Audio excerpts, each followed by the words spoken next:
Hey, Tonighted here, and this video is gonna be different than most other videos that I usually do. But like, I wanted to make this video because I've been thinking about it, and most people don't really talk about this subject a lot.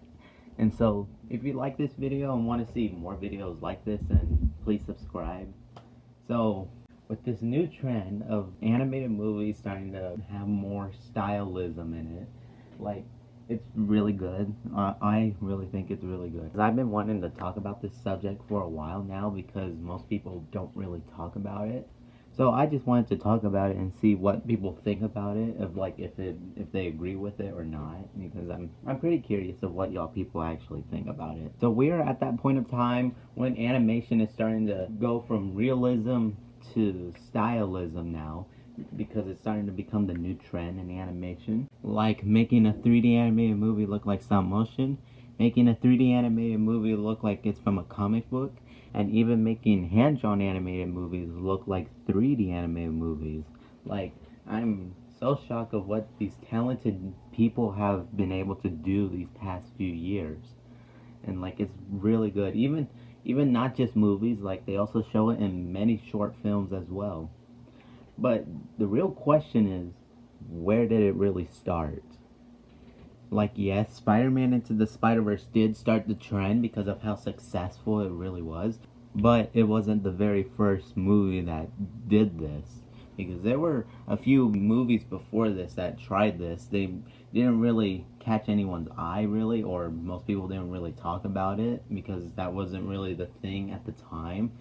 But with this trend of stylism starting to come up, it's probably important to talk about like where it really started. And so I did some research on where it actually came from, and I even questioned myself too.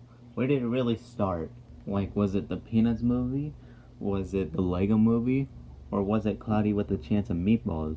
Like, there were a few shorts too that also did stylism that were before Spider-Man Into the Spider-Verse, but I only know a few of them. And so what was the movie that did started it? And looking at it, it was pretty shocking, honestly.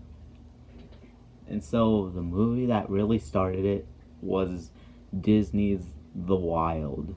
Wait, before you click out of this video, let me just explain why it's The Wild. I'm pretty shocked that it is The Wild, honestly. So, how could this movie, out of all the other masterpieces, could have inspired Spider-Verse, Turning Red, The Bad Guys, and Puss in Boots: The Last Wish? Like, it's really terrible, honestly, because I tried to watch it before and it was boring. And I just kept waiting till the movie was finally finished. And the majority of the animation in it is like, yeah, it's decent, but like, I did not like how they tried to make the animals look realistic, but yet act so cartoony as possible. Like, it just didn't fit it because, when you try to make live action characters look cartoonish, it just doesn't fit it. Sometimes it could work, like Jim Carrey and Sonic. That can work. But realistic animals and trying to be cartoonish, it just didn't. At least in this movie, it just didn't fit, honestly.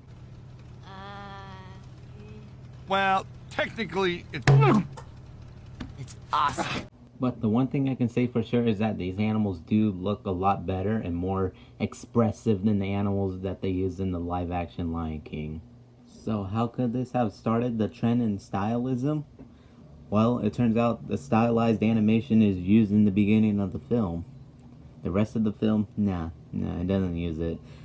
When Samson tells the wildebeest story to Ryan at the beginning of the film, the animation looks really good. Like, it's more stylized than the rest of this film itself. Like, the character designs may look like something that you would see from Planet Sheen, because the animation studio that animated this film did also animate Planet Sheen.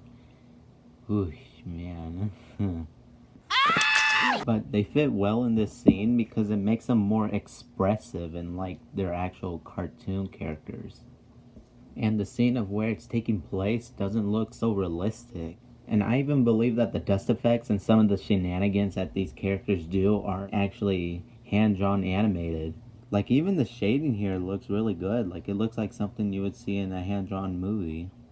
So I'm shocked that this one scene in this movie could have probably started the era of stylism in animation. So what do y'all think about it? Do you think this movie started the trend, or was it some other film that started it? Let me know your thoughts down in the comments section. Thank you for watching this video, and I hope y'all liked it and got some information from it, and maybe some true facts, maybe not, who knows. If you want to see more, please like and subscribe. Thank you. And don't forget, Mushroom.